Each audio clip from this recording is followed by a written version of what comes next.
Hello, and welcome to today's session on the importance of play in early childhood education. I'm sure we can all remember a memorable play experience we had as a child.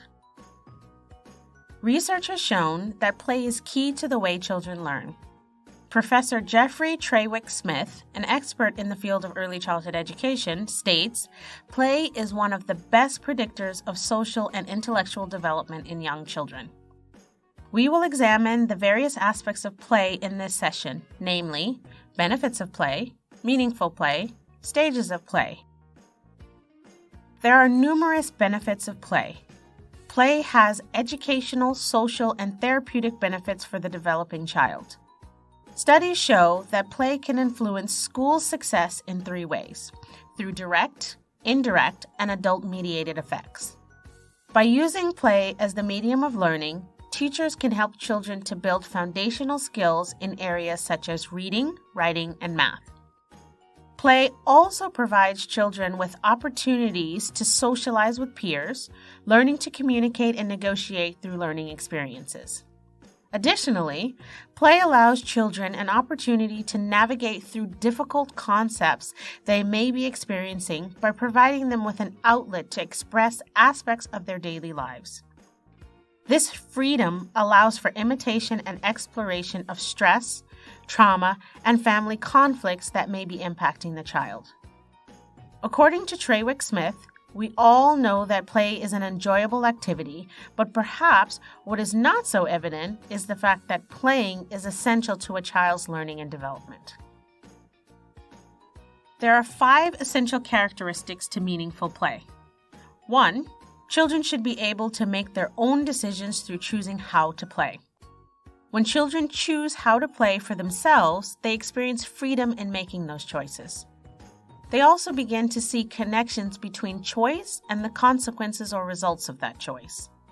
The type of toys or materials teachers offer can help their children make more meaningful decisions.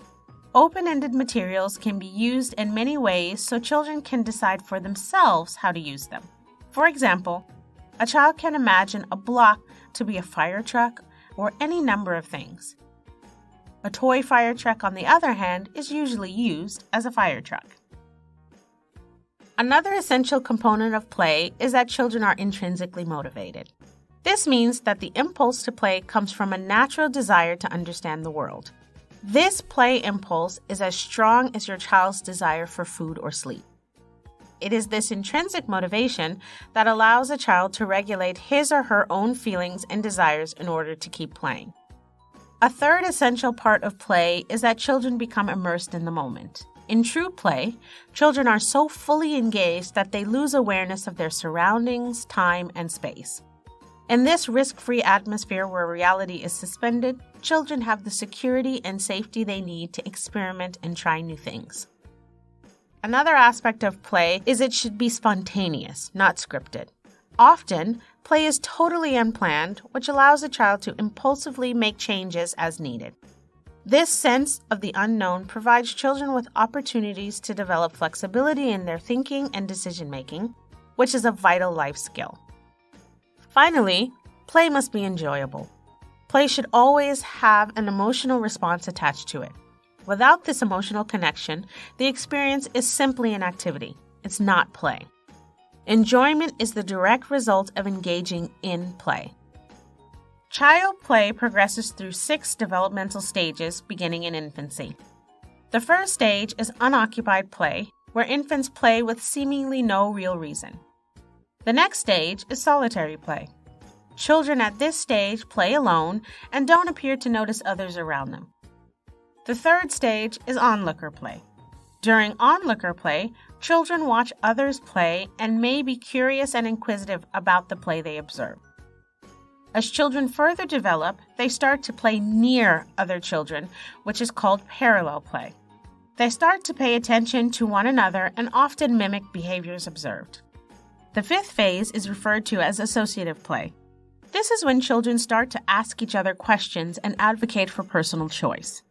The final phase is called social or cooperative play, and is when children start sharing with one another and follow rules and guidelines. And that brings us to the end of today's session on the importance of play in early childhood education. If you would like to explore more on any of the topics discussed, click on the links provided at the end of this unit. As always, remember to observe what is happening in your classes and be a reflective practitioner.